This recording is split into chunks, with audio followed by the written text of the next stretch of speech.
Morning. Good morning. Good morning. I hope you're having a wonderful morning. You got your coffee?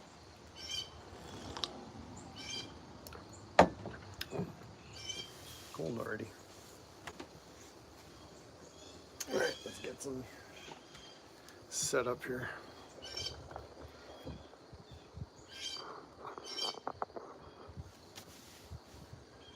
I'm gonna switch chairs.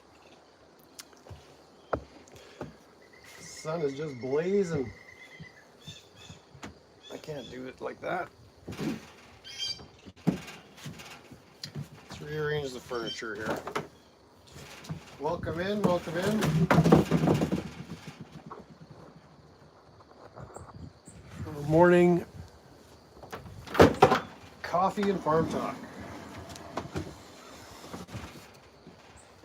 Here we go. That's better. Much better.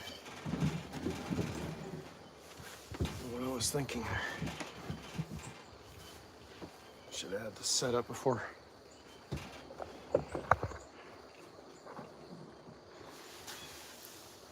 All right.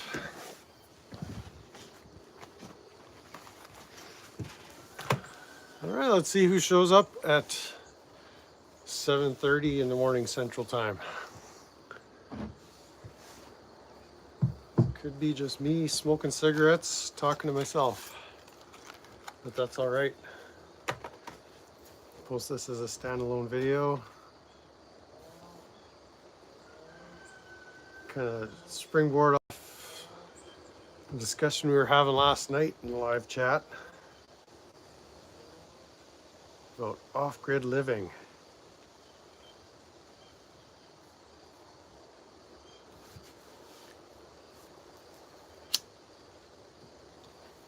Should put that hashtag in there too.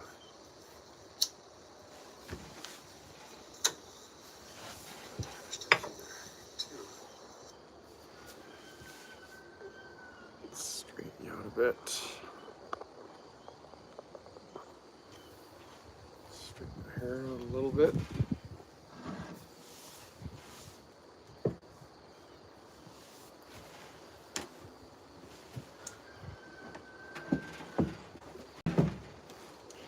All right, I can't promise you a lot of kitten therapy, but they're around. They're definitely lurking.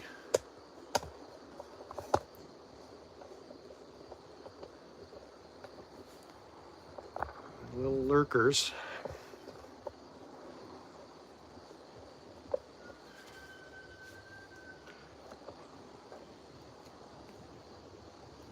That's not too bad.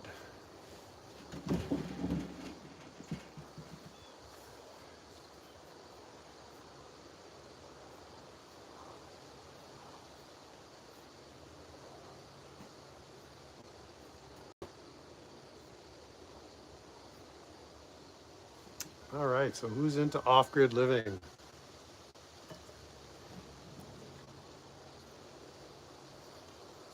Anybody? Anybody?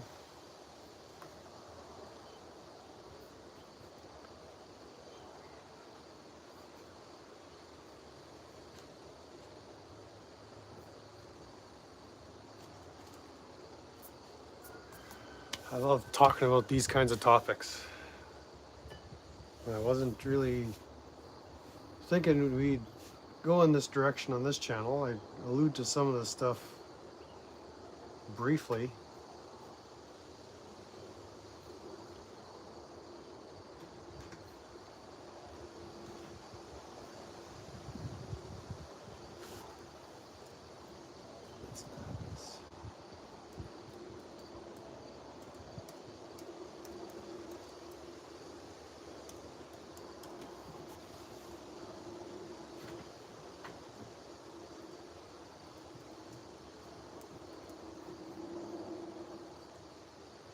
See what happens if I put 4 hashtags in the title. Could get this channel taken down.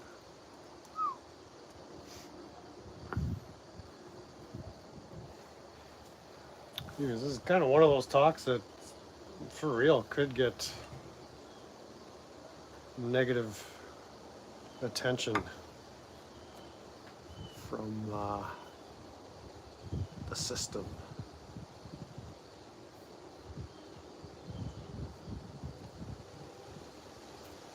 Talking about things like food security, freedom, privacy.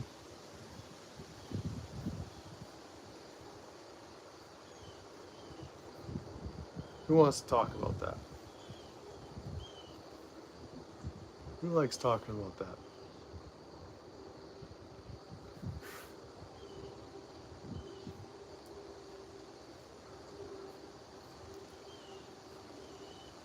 Okay, I think all my devices are set up. Wakey, wakey, everybody. Good morning, good morning. Glad to have you aboard. I was just going through yesterday's videos. I had attempted to do a live wrenching on the old Massey Ferguson, and to my horror,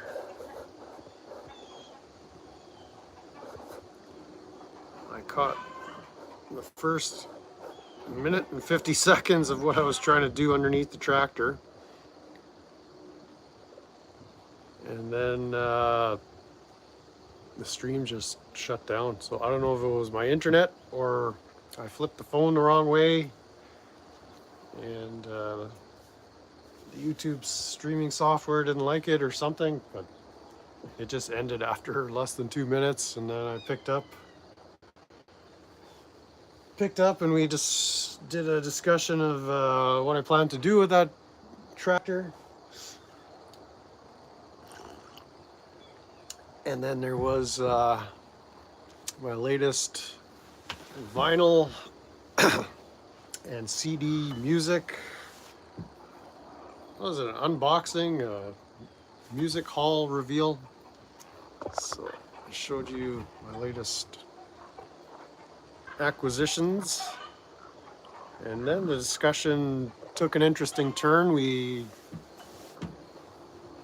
fielded a question about off-grid living. I was talking about this property, and someone named What's the Matter You asked if this was an off-grid property, and it is not. And so go check out that live stream. It was, I don't know, just hanging out for an hour or so.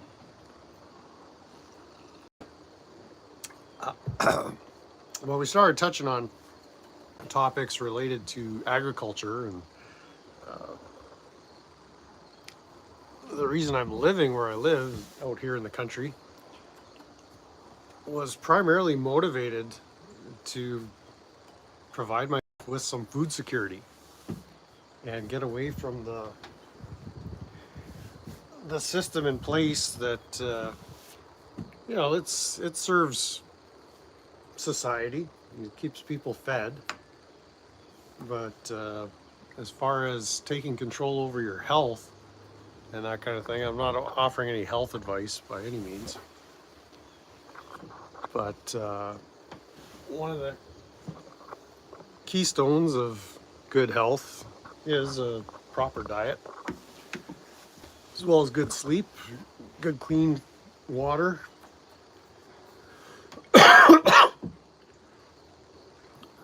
avoiding stress levels, or learning to manage stress effectively. And this is a great environment to do it. And so I'm on 5 acres here, for those of you that aren't familiar with what I've got going on. And I've actually just sold the place. So I've been here 7 years. But I kind of wanted to have a little morning coffee discussion just about some broader topics on food security and sustainable living, not necessarily healthy living, but living a kind of lifestyle that you want to live. And so everybody's in their own place, so I don't want to come across as lecturing, but I've got a perspective, and that now I have experience. Been here 7 years, and I'm adjacent to like the industrial agriculture uh, sector. I've worked in some with some companies that are involved in that food supply, that supply chain. And what my approach here was always to have a restorative approach. Uh, there's buzzwords like sustainability, and you've seen organic, free range, uh, sustainable living, sustainable farming, permaculture, and some of those buzzwords kind of get lost in the shuffle. And I'll throw another one out, and it's restorative farming, because the system that currently feeds the bulk of the population is not restorative at all. It requires a lot of related industries, chemical production, fertilizers, uh, insecticides, pesticides, herbicides, and those industries are not restorative in nature. They extract a ton of resource. Take that back, not a ton, billions of tons of resource out of what's available, and basically spray it on the land, spray it on crops, because restorative practices aren't being used. And by restorative, I mean kinds of things that our grandparents, when they were farming, they would have done. Things like raising animals, saving everything, saving seeds. Morning, Condensed Reality. Top of the morning to you.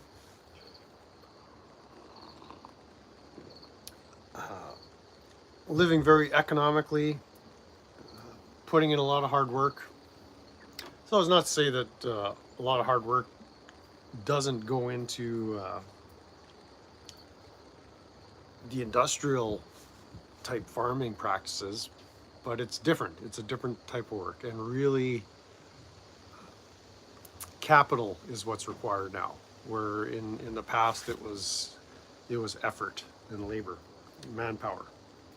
So we replace that with technology, superior equipment, superior computer systems, superior ways to outsmart Mother Nature or creation, or to exert man's will over these natural systems.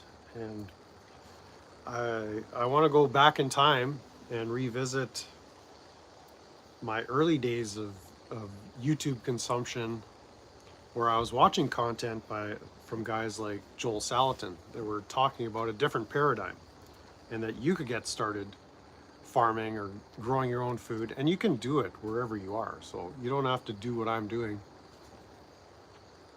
Get yourself a big property and start getting cows and pigs and sheep and chickens. If you're in an urban setting, you could have patio tomatoes. You could tear up a little bit of a corner of your yard that's lawn and turn it into a little vegetable garden, and have some beans and lettuce and cucumbers and that kind of stuff. Just get started, and that's kind of the takeaway, is that from wherever you are, you can get started on the path to where you want to go, because that's where I was 8 years ago. I was living in the city, knowing I wanted to live out in the country doing this kind of stuff. And going back to even say 2005, as a bachelor living in the city in a rented duplex, the property owner, landlord, he allowed me to to have a garden in the back, and so I was growing my own food for many years in the city on a small scale prior to launching into this, where there's a massive vegetable garden. There's land to manage. There's animals to tend to. That was the dream back then. And so the big leap of faith for me was to stick my neck out and invest in a property where I could do that stuff. So that not everybody has the freedom to be able to do that, or the resource, or the ability, but what we all do have is the ability to get started. Start moving in a direction you want to. Smudgy here. That's just my phone smudges. But in any case, yeah, we were talking about off-grid living, and so this property is not off-grid. I never had the desire to transform it into an off-grid, and by that I mean, independent from the electrical grid. I've got my own well, so I'm not reliant on anybody to provide my water, but there's natural gas heating my water, natural gas providing heat for the house. I've also got a wood stove, so there's supplemental heat there. But to go like a full solar setup or all generator power, whether it's through micro hydroelectric, or there's all kinds of channels on YouTube that show how you can be doing that on your property. But just the layout of this place, like this house is much too large to try to power with those types of sources. And whatever I would invest in, say, off-grid power, whether it's solar, I would never see that investment back. It would hurt the resale value of my house because people don't really want that. Or there's only a small segment of people that would appreciate that and want to pay for that when they're purchasing a home. So people want the convenience. I like just being able to turn on the tap and know that I've got hot water because the hot water heater is working.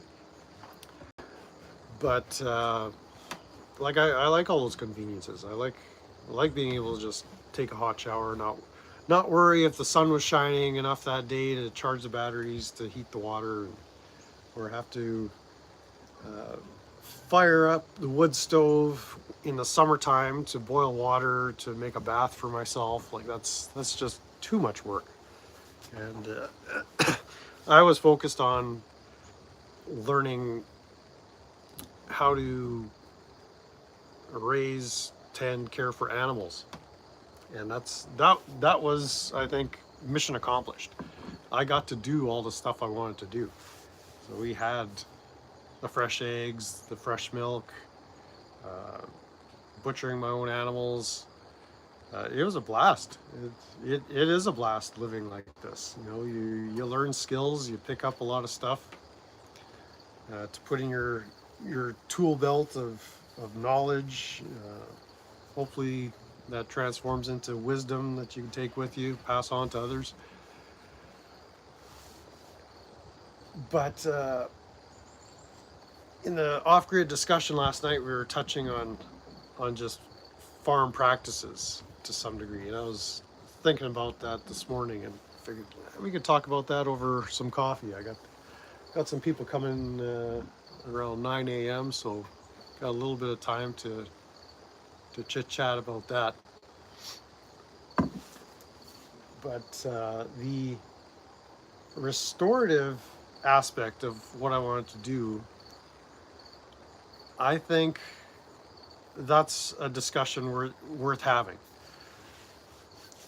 Hey, music, Jerry is alive. Jerry is alive. Shout out to Jerry.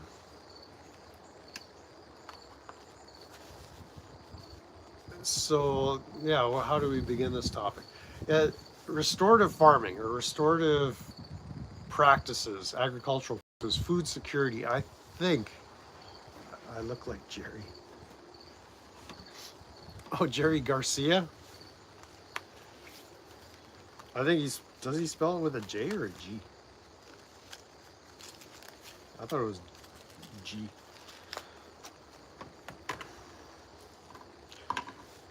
Yeah, might have to do something about this pretty soon. Okay, here comes a kitten for some kitten therapy. I think he just wants to violate my socks here. All right, we'll let him do his thing.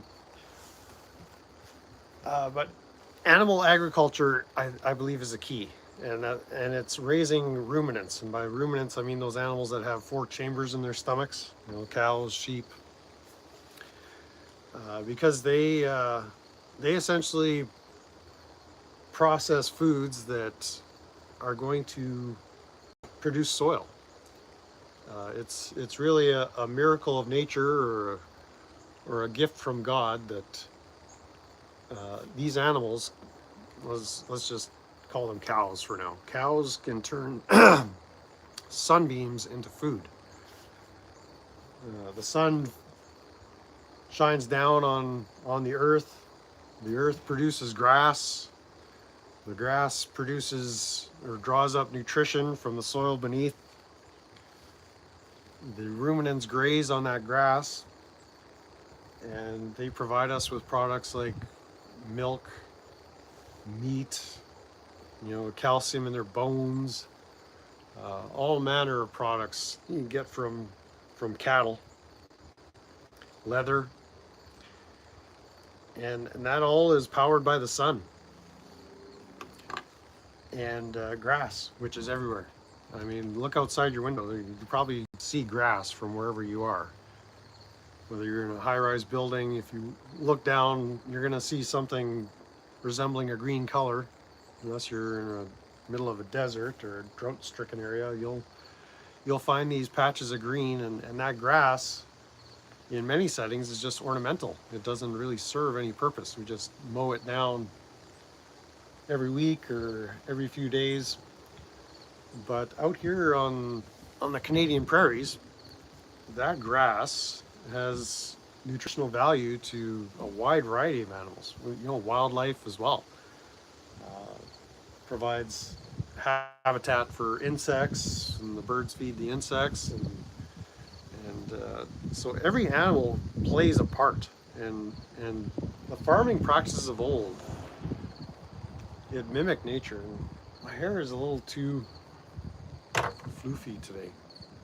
I might just have to go get a hat. It's not long enough to tie it back or do the man bun. Whatever, who cares? You guys will have to deal with the hair. Music Lover. I like that handle.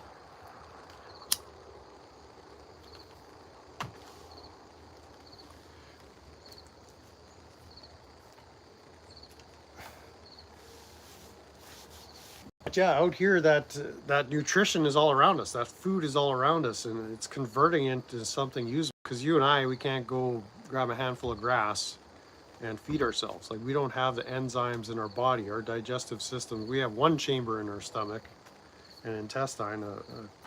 A cow has enzymes in its stomachs that contain the microbiota, colonies of bacteria.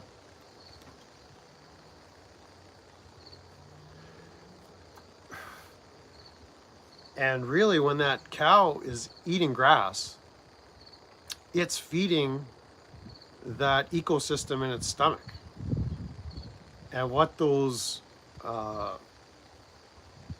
organisms do is they process the grass that the cow takes in its mouth, chews it up, sends it down its throat to its first stomach. There it gets processed, a little bit broken down, then the animal brings the cud back up and chews on that for a while. and all those different stomachs have different functions. And there's like these microorganisms, single-celled organisms, multi-celled organisms, bacteria, enzymes, and they process that grass, and they're the byproduct of what those organisms eat is waste to those organisms, and the cow derives its nutrition from that waste. The proteins, the amino acids that those little creatures, those little critters release, that is what is providing nutrition to the cow. So it's really an intricate, complex but beautiful system. And so every organism needs to be in place for that system to work. And what comes out, the product, I mentioned those things. There's leather, there's meat, there's milk, there's calcium, there's all kinds of beneficial products. But what returns that resource back to the land, the restorative part, is the manure. That is what creates new soil, new fertile soil. And the way we process manure now, like manure is treated like a toxic biohazard. That's the way it's considered. And it's just a basic, is it intentional? A misunderstanding of biology and ecology? Like, you need that waste from the cow, from the ruminant, to be deposited back on the land in order to create soil for future nutrition to be brought up from the grasses. That manure feeds the land.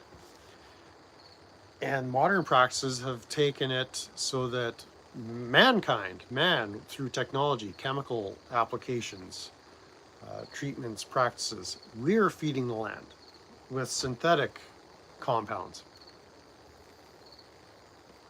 So we've substituted what nature would naturally do, and we're trying to hack the system, and we're not doing a wonderful job. It works, but it is a very fragile system. It would take so little to disrupt that system. I can give you examples. Remember that silliness a few years ago where that ship got stuck in the Panama Canal, and like worldwide trade was disrupted for months? And then, like, was that during COVID or just before COVID or right around that time? COVID had an impact, supply chains were shut down. Like, it had ripple effects through all kinds of industries, even the food industry. Got a kitten eyeing me up here. Giving me a sour-faced look. I think he means evil towards me. We'll see. We'll see if I survive. And so the restorative approach, whether you want to call it a mindset, a philosophy, it's resilient. Whereas without constant attention and inputs and controls, the system in place, the mechanical application of all these inputs, if it's not carefully controlled, it's very easily disrupted. So let's go back in time, maybe say 300 years, 400 years, 500, 1,000 years. Phone's ringing. I'm gonna have to get that later.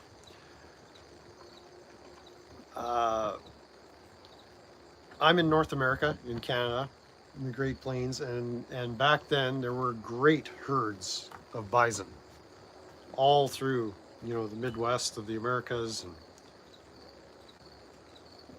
all the way to the Rocky Mountains, you know, great herds of bison, you know, tens of thousands, if not hundreds of thousands, if not millions of animals.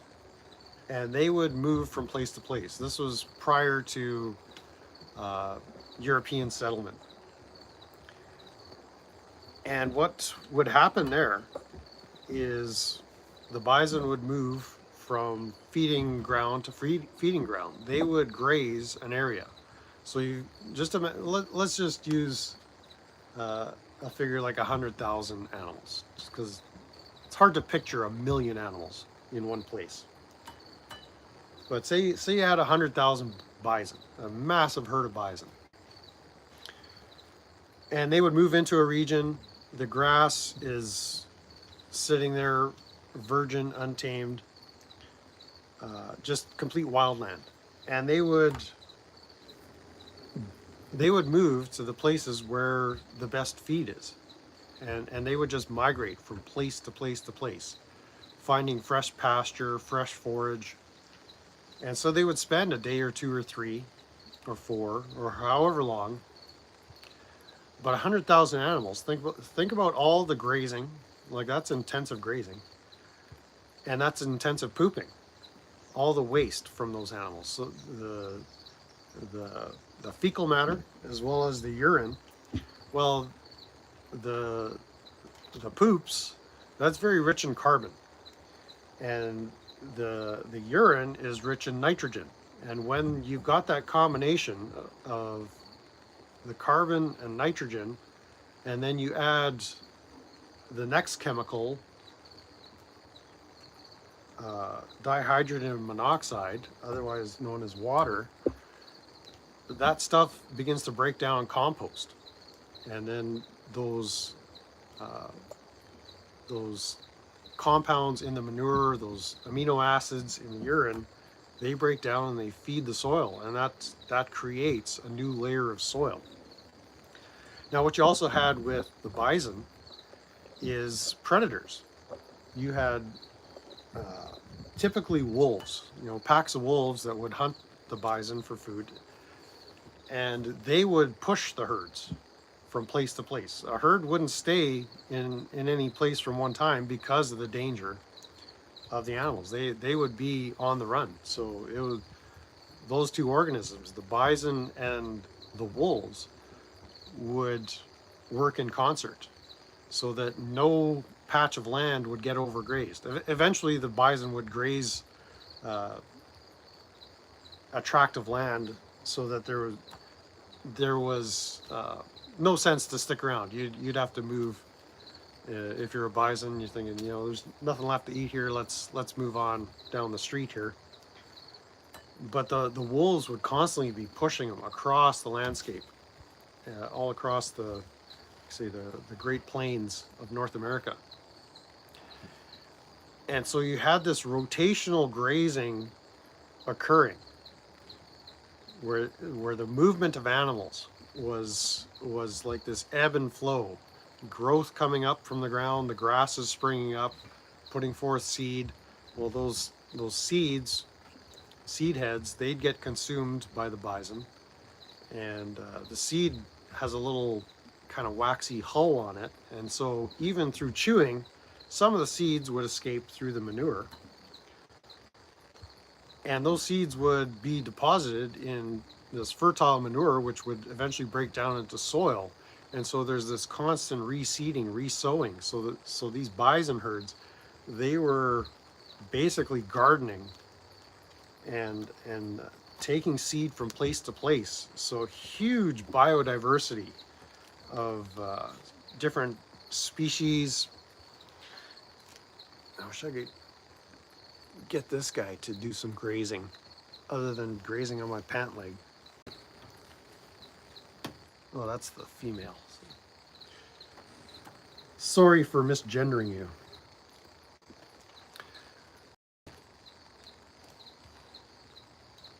All right, nice.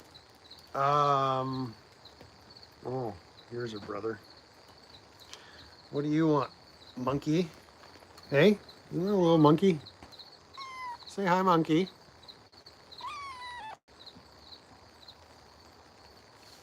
Well, you're not into that? You don't want to be a YouTuber? What time we got here? 10 after 8? Okay. I got some folks coming at 9. And they don't want to be YouTubers, I'm pretty sure.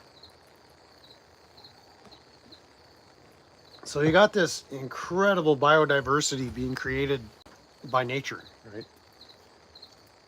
These herds of ruminant, and then you'd have deer and smaller species, rabbits. You know, they're somewhat of a ruminant as well. They don't quite have the 4 stomachs, but rabbits have a different biology and physiology for processing food. They chew their cud. All kinds of different, you know, vertebrates, mammals, insects, all playing a part. Was it an unboxing? Hey. Music Hall reveal.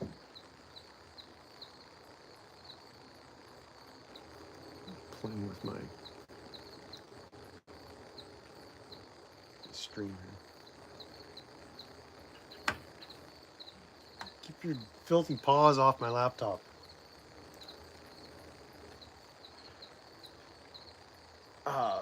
So we talked about the bison, we talked about the wolves. Well, the next important component are birds. You would have these massive flocks of migrating birds that would follow the bison herds around, because they in turn would you too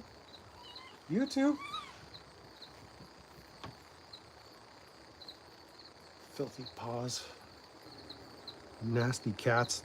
And that one's chewing on the power cord. How about you not do that?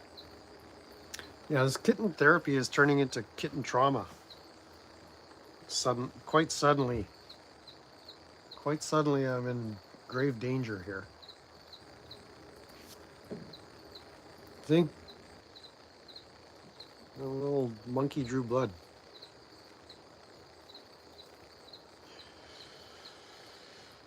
I might have to go to the hospital. All right. Okay, birds. Yeah, the birds would follow the herds of bison, because they were looking for those cow pies, those meadow muffins, because they would scratch through all that stuff, pick out whatever seed pods that they could get at, but they would scratch and they would leave their waste, which is very high in urea, which is ammonia based. So those amino acids, like nitrogen, produces growth in green plant matter, leafy plant matter. So it's like when you buy synthetic fertilizer at the store, Miracle Grow or whatever, and it's NPK, and N stands for nitrogen, P is potassium, and P is phosphorus, K is potassium. So those three components are what you find in most commercial fertilizers. Well, with the bison, good morning, Brandon Mitchell. Everyone left a glass or a cup to Brandon. What are you drinking at this time of the morning?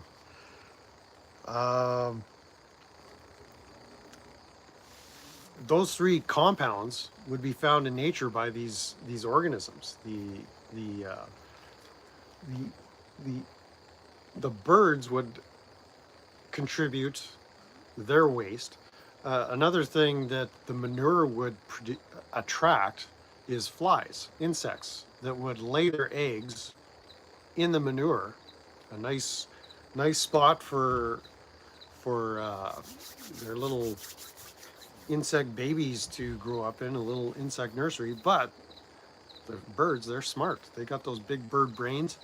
Oh, starting off with coffee. Well, all right, tip my cup to you.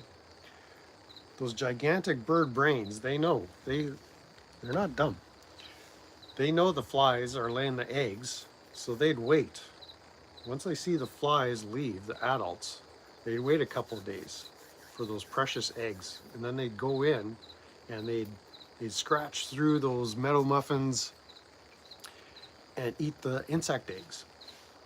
So it would keep the insect populations in check, but providing nutrition for the birds, providing further nutrition for the soil as they're laying the nitrogen-rich waste products on top of this carbon-rich waste product.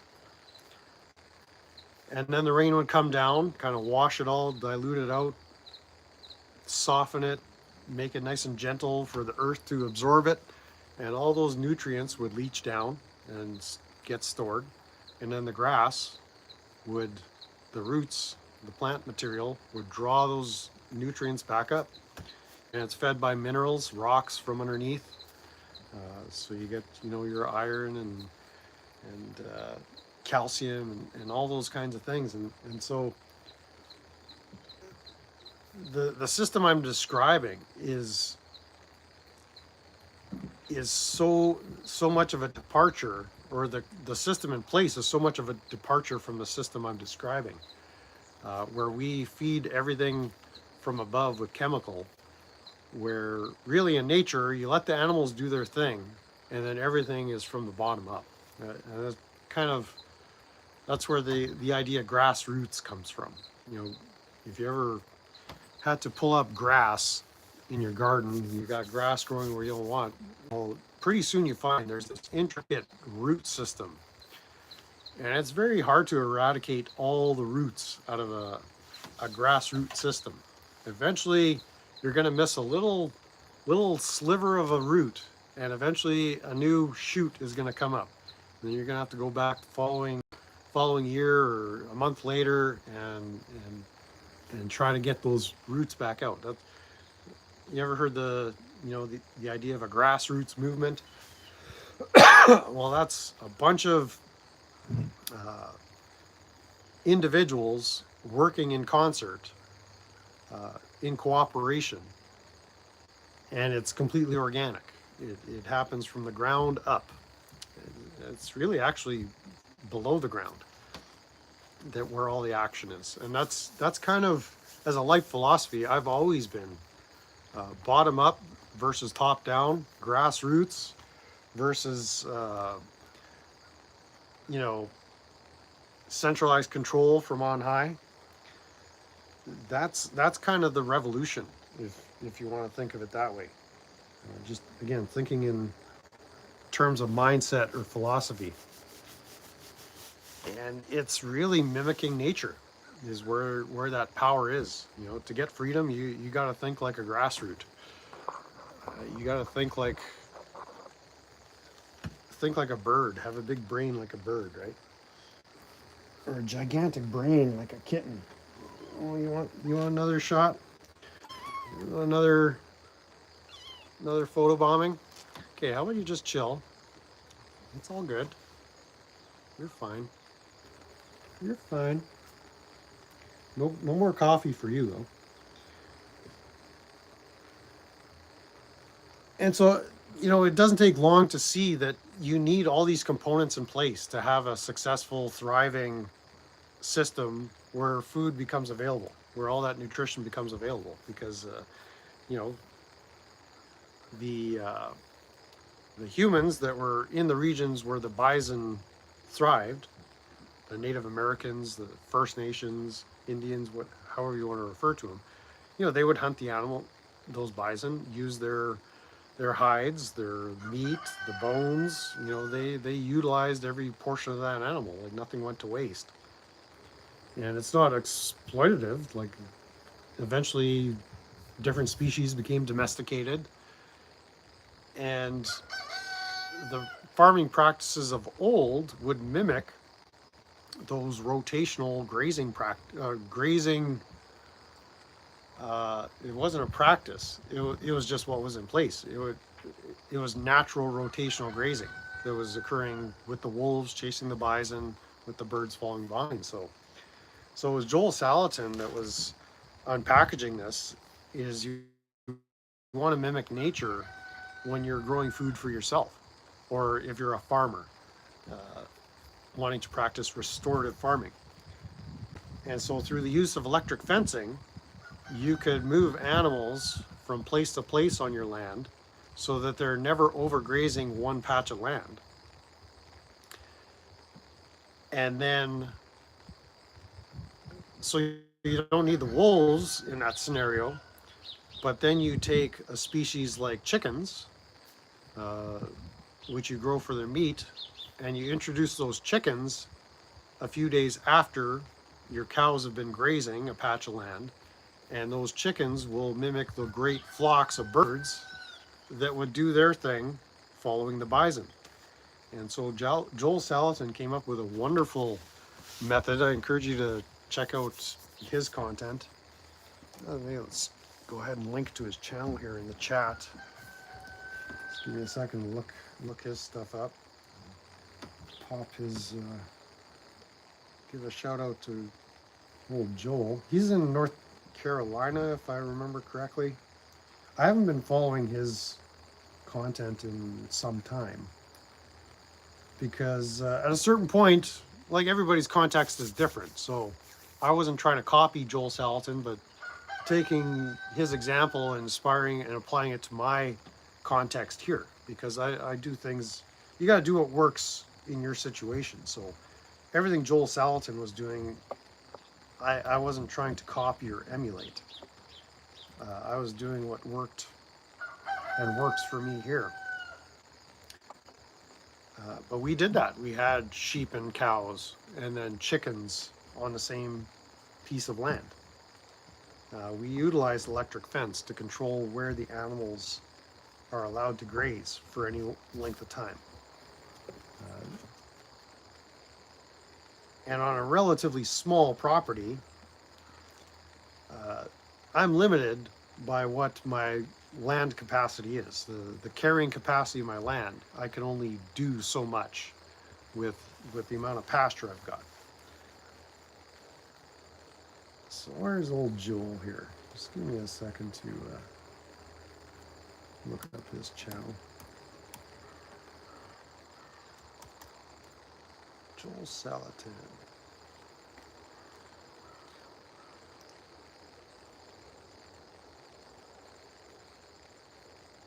Oh, come on, he's got a... What's his dang channel called? It's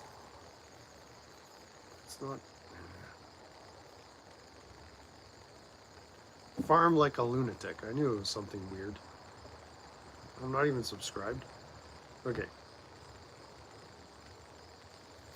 Farm Like a Lunatic with Joel Salatin.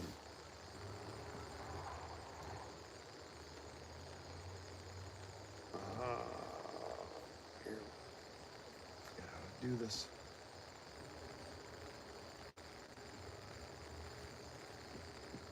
You guys still with me? Did I lose you?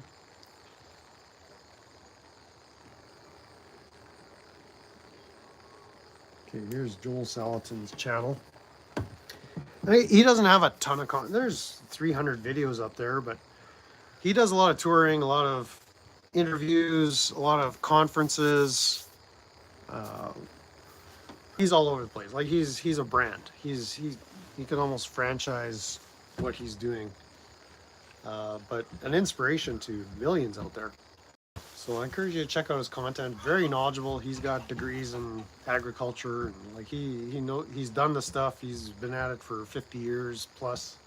His family's been into this type of regenerative stuff. So he's got experience, 10 times, 100, a million times what I've got.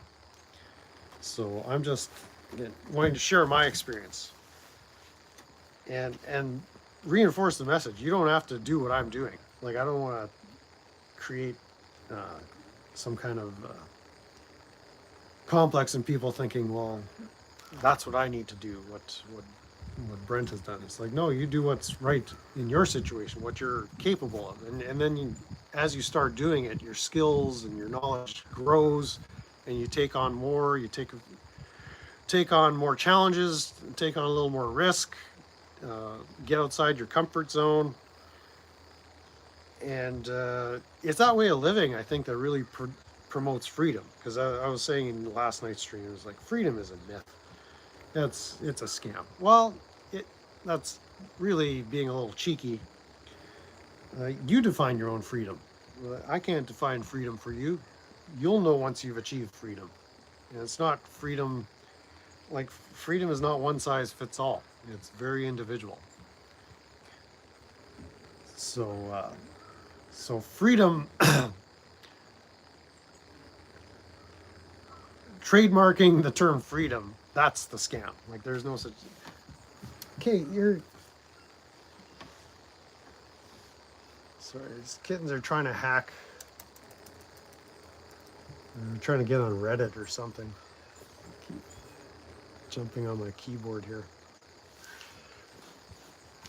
You are the one who defines your freedom. So you can't look at Alex Jones or Joel Salatin or Brent Shimko and say this. Their definition of freedom is what I'm interested in. You define your own. You define your own freedom. Don't let anybody else tell you what freedom is. Another thing I said last night is I'm not in favor of banning like GMOs and the commercial system, the industrial system in place. Now I want to qualify that. I'm opposed to it, but I think as a anarchist voluntarist, if that system wants to exist, who am I to say it shouldn't? But the status quo is that system is saying I can't exist, and that's what I'm opposed to. So I'm for banning. Banning should be banned. So there's like the ban on raw milk sales, the ban on I was saying a while ago, manure is considered a toxic biohazard.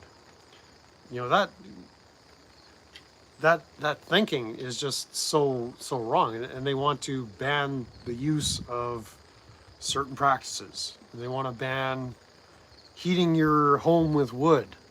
I just saw a report today where in 2 Canadian provinces, I think Ontario and BC, they want you to register your wood stoves with the government.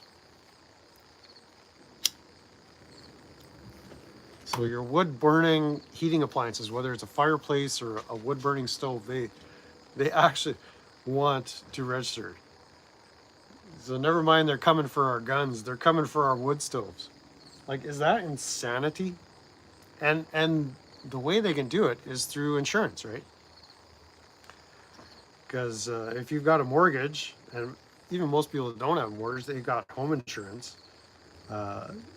Your insurer, they're going to know if you've got a wood stove or not. They're not going to cover you if for a fire if you've got a wood stove and you burn your house down. So people know that you've got a wood stove, and so your insurance company, they're not obliged to protect your private information as far as what appliances you have in your home. If the authorities ever wanted to find out who's burning wood to heat their homes. So it's all a scam, right? Good morning, Mr. Osgood. Good to see you. And so it's like you could see the system trying to close in on you, but as I was saying last night too, you could be hidden in plain sight and just kind of fly under the radar,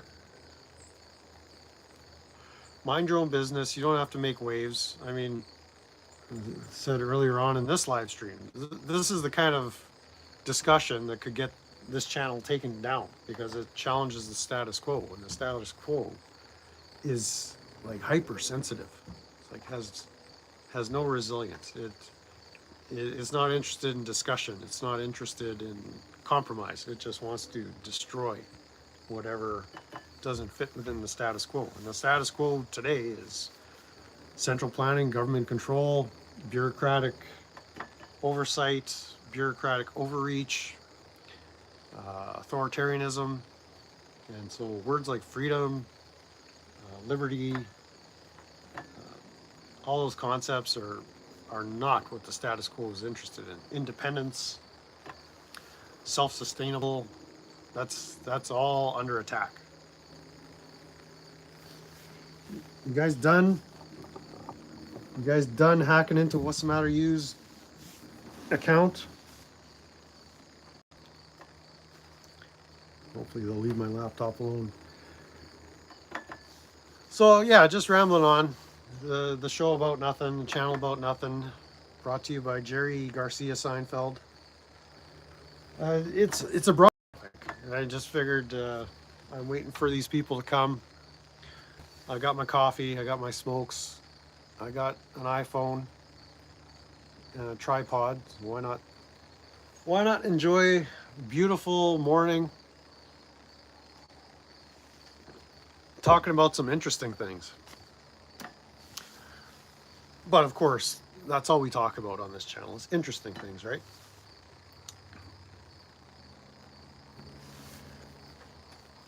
So yeah, the last thing I want to do is come across as lecturing people. So I'm just kind of sharing my thoughts, giving my perspective. And really it's just scratching the surface. Like when you're out in this environment too, you have a lot of time to think. It's quiet, it's peaceful. You've got your routine chores. That's something that's really beneficial too, is just getting into a daily routine, systemizing, or turning your daily practices into something where you've got systems worked out and you're thinking about that, like what's going to move my operation forward, whatever it is, whether it's growing a pot of tomatoes, like what can I do better tomorrow? And you're thinking about that. You're lying awake in bed thinking about how can I get better tomatoes? How can I get the juiciest, most tastiest tomato? And then you go on YouTube and you find out what other people are doing. And then you think, well, how can I apply that to what I'm doing? And that's all I've done. I've learned how to farm through YouTube. And actually doing it, getting my hands dirty in the dirt and doing it. So you learn by doing, and then talking about it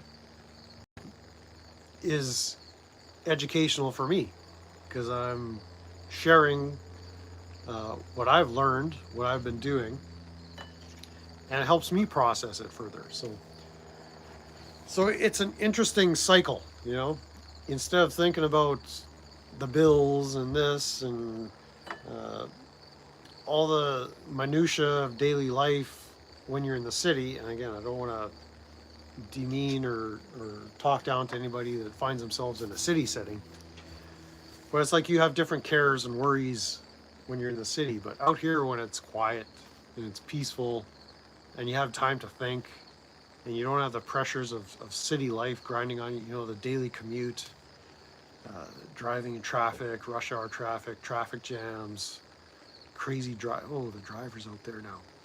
Oh boy.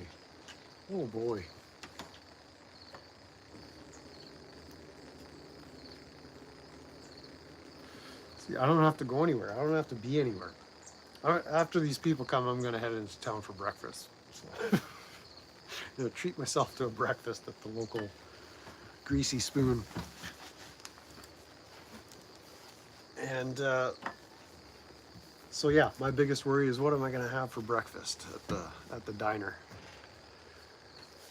But it's like you have the mental space to think about things that matter, things that want to move you forward without all that extra noise of the city. Because I feel very claustrophobic in the city. I cannot go back to city life.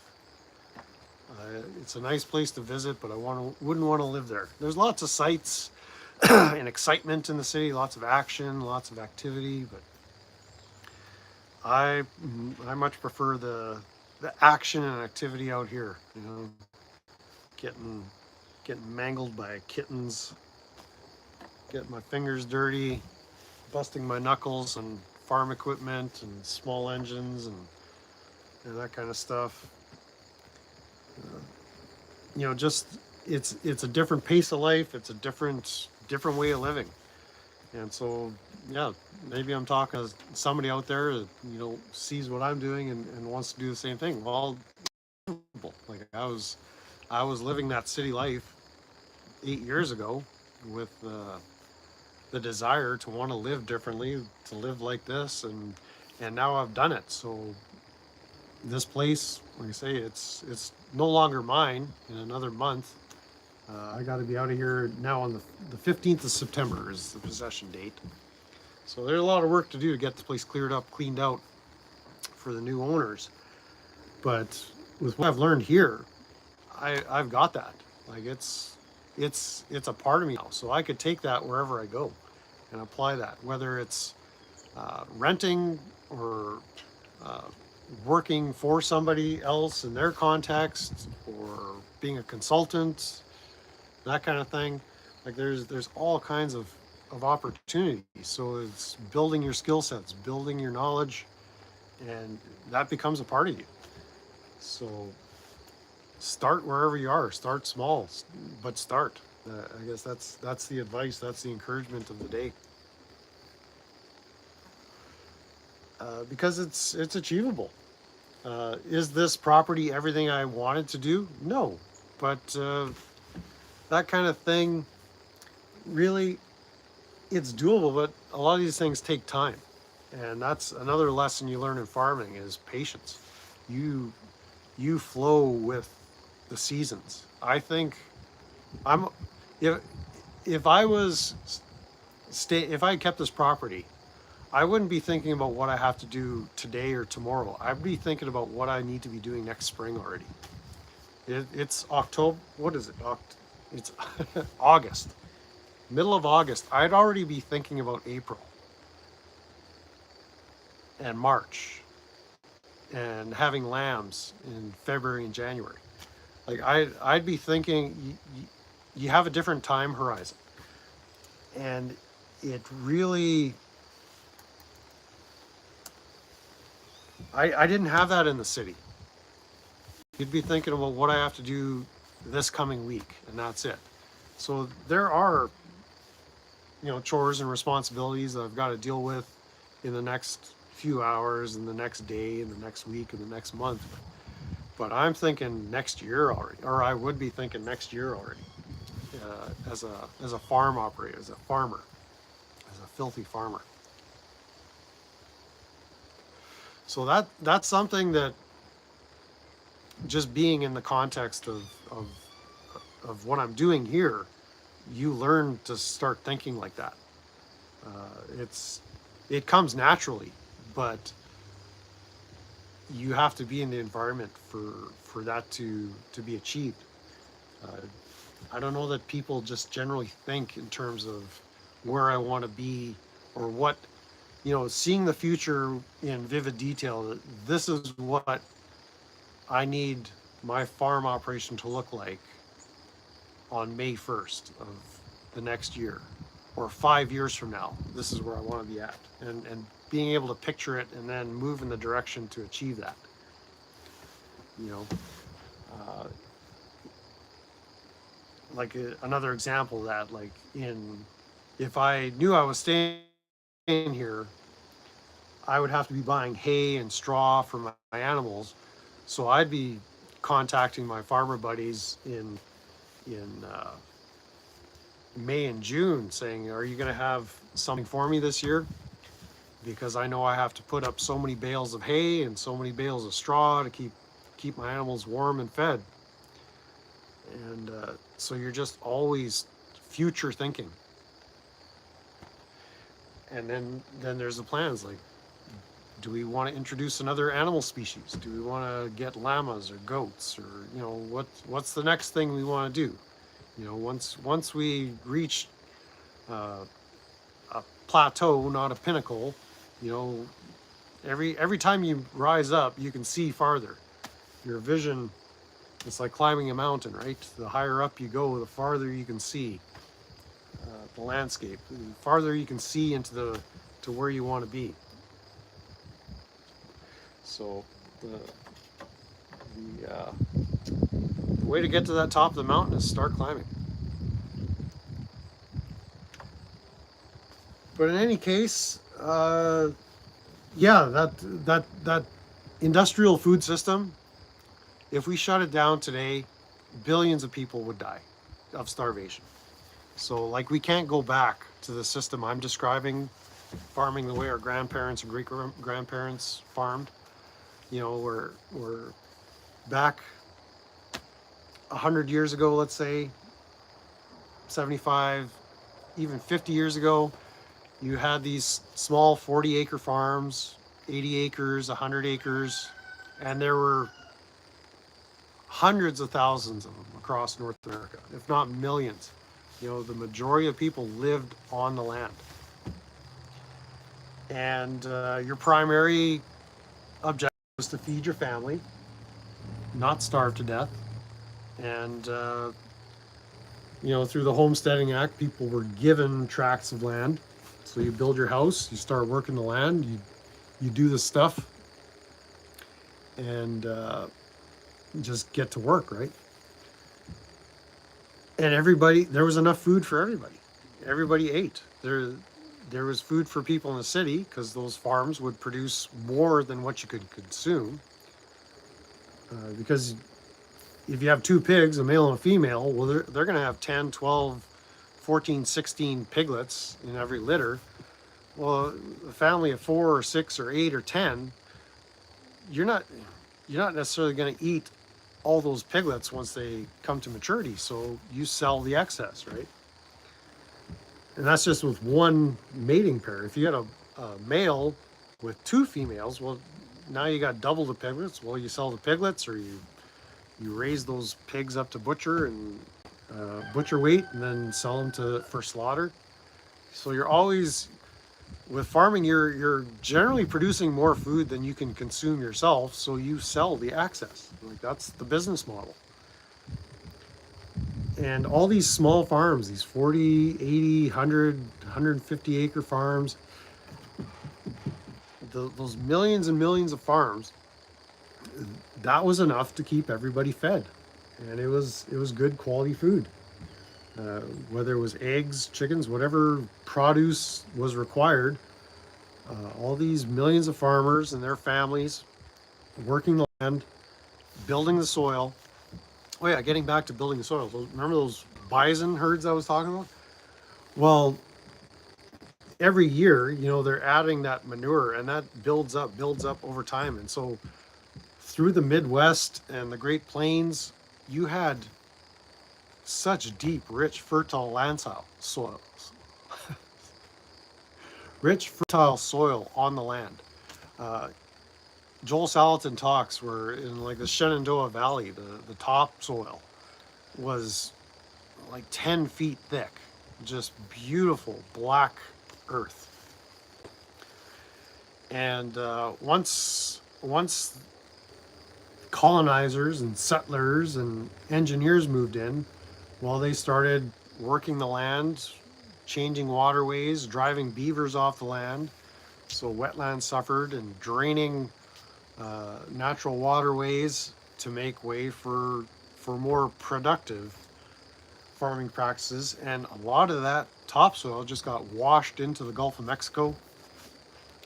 I'm going to call it the Gulf of Mexico for the time being. Into the Mississippi Basin, and, you know, trying to straighten the Mississippi River, straightening all these rivers, because you know, when rivers wind and all that thing, you're much more prone to flooding. Whereas if you could have a controlled waterway, well, you have flood, but it's contained. But those flood events, they would enrich the soil, because you've got the fish debris, you know, their waste, their carcasses, they would wash up on the land and feed the land. So and that was driven a lot by beavers damming up waterways and creating wetlands and habitat for waterfowl and all these organisms that contribute to a healthy ecosystem. And mankind came and engineered a better way, but the better way is not seeming to be the most human-friendly way. It's convenient, But what you're finding is those millions of farmers have now gone off the land. They've moved into the city, and a lot of the land is being controlled by a small number of operators now. It's the mega farms. It's the thousands and thousands of acres that are being farmed by one or two operators in a region. It's much more centrally controlled, where that one family with 40, 80, 100 acres, they would have a milking cow or two and sell the cream. My dad grew up on a farm. They had, I think, eight or 12 milking cows, and that was the chores to milk the cows. But they would sell the cream in town, and it was a lot of work. It was a lot of manpower required. So, are we going to go back to that way of farming? Not likely. I mean, the land has all been bought up. It's difficult to get your foot in the door, because land prices have just skyrocketed, and so you've got to look for opportunities like what I found. This is essentially a rural residential property, but I'm doing farming. I'm zoned for agriculture, but I'm taxed as a rural residential property, and I I can get my foot in the door doing these kinds of things, farming the way my grandparents farmed, on a scale that works for the size of my property. So again, it's looking at the opportunity in front of you and adapting to your own context. And if there's opportunity to acquire more land, buy more land, well, you just expand as circumstances allow. And I guess the other lesson is, while having that ability to look far into the future, it's living in the present, enjoying the present, uh, appreciating the things you have, uh, living in the moment is the way it's called. So that's been difficult for me to practice that, but I'm getting better at that, living in the moment. This part of that, instead of fretting about what I need to do throughout the day or the week, it's like, let's turn on the iPhone, turn on the camera, and talk with some people and live in the moment. So for me, this is living in the moment. Enjoying my kittens as they violently, okay, I guess the violence has settled down. This one is actually sitting in my lap contentedly. Decided to set aside your violent ways for a moment. See if we can get a purr out of him. Yeah. So it's all just, I don't know if you call this holistic living or what, but it's just integrated. Everything is working the way it ought to most of the time. There's challenges, there's disasters, but the failures, they're all learning experiences. So that's, I guess, the other big message today. Don't be afraid of failure. It's part of the human experience. So you're going to fail. You need to fail at whatever you attempt, especially new stuff. You don't try a new endeavor having all the answers and knowing exactly what to do. You learn as you go, and failure is part of the process. Failure is not a nasty word. You have to embrace failure in order to move forward. And so that's the other takeaway. Part of living in the moment is appreciating how much failure is going to shape your future. And it's painful in the present, but the end result is very beneficial. It's going to help you get to where you want to be. So whatever you're involved in, whether you've got a vocation or a profession or a job or whatever it is you're doing, live in the moment, enjoy what you're doing, look for ways to improve, look for ways to get to where you want to be. Try something new, dream big, have a vision, do all those things. So this wasn't designed to be an inspirational talk, but living where I'm living, it's like you kind of just adopt these life lessons. Like these every day is an opportunity to learn. You know, life will give you these object lessons, and it happens in the city too. If you're a city dweller and you're committed to that, well, there's lots to learn about living in the city, about human nature and culture and society and all that, relationships. But with that, I think we're getting close. Yeah, I got people showing up any minute now, so we'll do this again real soon. Y'all come back now, you hear? What else we gotta say? I think that's it. The coffee.